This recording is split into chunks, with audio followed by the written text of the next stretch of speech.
যে বিরল খনিজ নিয়ে যুক্তরাষ্ট্র ও চীন দ্বন্দ্ব, তা পাওয়ার সম্ভাবনা বাংলাদেশে। প্রিয় দর্শক, বিস্তারিত জানার আগে যারা এই চ্যানেলটি এখন পর্যন্ত সাবস্ক্রাইব করেননি, প্লিজ চ্যানেলটি সাবস্ক্রাইব করে আমাদের পাশে থাকবেন। যুক্তরাষ্ট্রের প্রযুক্তি কোম্পানি অ্যাপল আইফোন তৈরিতে বিরল মৃত্তিকা ধাতু আমদানি করে চীন থেকে। যদিও চীন থেকে ভবিষ্যতে এই বিরল খনিজ পাওয়া যাবে কিনা তা নিয়ে সংশয় তৈরি হয়েছে। যুক্তরাষ্ট্রের প্রেসিডেন্ট চীনা পণ্য উচ্চ হারে যে শুল্ক আরোপ করেছেন, তার পাল্টা হিসেবে চীনা নানা পদক্ষেপ নিচ্ছে। সেসব পদক্ষেপের একটি হলো যুক্তরাষ্ট্রে বিরল খনিজ রপ্তানি বন্ধ করে দেওয়া অথবা বিধিনিষেধ আরোপ। যুক্তরাষ্ট্রের প্রভাবশালী গণমাধ্যম নিউ ইয়র্ক টাইমসে 13 এপ্রিল প্রকাশিত এক প্রতিবেদনে বলা হয়েছে, সম্প্রতি চুম্বকসহ বিরল মৌলের রপ্তানি বন্ধ রাখার জন্য নির্দেশ দিয়েছে চীনের বাণিজ্য মন্ত্রণালয়। এর ফলে প্রচুর মৌল জাহাজীকরণের অপেক্ষায় বন্দরে পড়ে আছে। প্রতিবেদনে বলা হয়, বিশেষ অনুমতি ছাড়া চীন থেকে এ ধরনের পণ্য রপ্তানি করা যাবে না। সামারিয়াম, জোলিনিয়াম, টারবিয়াম, ডিপ্রেসিয়াম, লিউটোনিয়াম, স্ক্যান্ডিয়াম, ইট্রিয়ামের মতো প্রায় 17টি বিরল মৌলের অভাবে আমেরিকার প্রতিরক্ষা শিল্প বড় সংকটে পড়তে পারে। বিরল খনিজ শুধু আইফোনের মতো মুঠোফোন তৈরি নয়, তথ্য প্রযুক্তি ভিত্তিক যে কোনো যন্ত্র বা সরঞ্জাম তৈরিতে তা কাজে লাগে।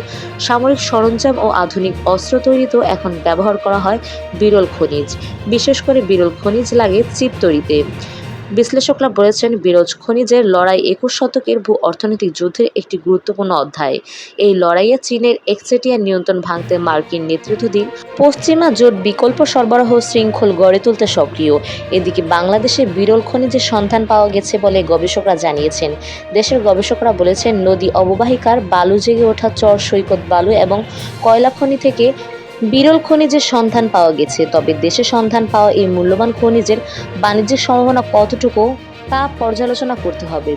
বাংলাদেশে আলাদাভাবে বিরল খনিজ খোঁজার সরকারি উদ্যোগ নেই। তবে প্রায় 20 বছর ধরে খনিজ নিয়ে কাজ করছে বাংলাদেশ ভূতাত্ত্বিক জরিপ অধিদপ্তর জিএসবি। কয়েকটি গবেষণায় দেশের কয়েকটি অঞ্চলে বিরল খনিজের সন্ধান পায় এই অধিদপ্তর।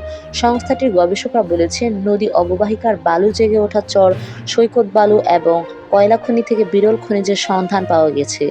উত্তরবঙ্গের স্বল্প গভীরতা প্রাপ্ত ভিত্তিশিলাতে বিরল খনিজ থাকার সম্ভাবনার কথাও বলেছেন তারা।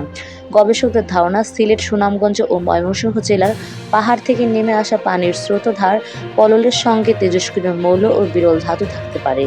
দেশের অভ্যন্তরে পাওয়া এসব বিরল খনিজ সংগ্রহের বাণিজ্যিক সম্ভাবনা আছে। জানা গেছে, গত বছর সরকারের কাছ থেকে ইজারা নিয়ে গাইবান্ধা জেলার প্রায় 2395 হেক্টর এলাকার যমুনা নদীর বালি থেকে বাণিজ্যিকভাবে ভারী খনিজ সংগ্রহ শুরু করে অস্ট্রেলিয়ার কোম্পানি এভারলাস্ট মিনারেলস। গাইবান্ধা জেলা সদর ও ফুলছড়ি উপজেলার বালাসী মোল্লা চর এবং কামারজানি এলাকা থেকে এই খনিজ উত্তোলন করা হয়েছে। জিএসবি সূত্র থেকে জানা গেছে, শুরুতে যমুনা নদীর বালু পরীক্ষা করে সেখানে থাকা আকরিকের মধ্যে বিরল মৃত্তিকা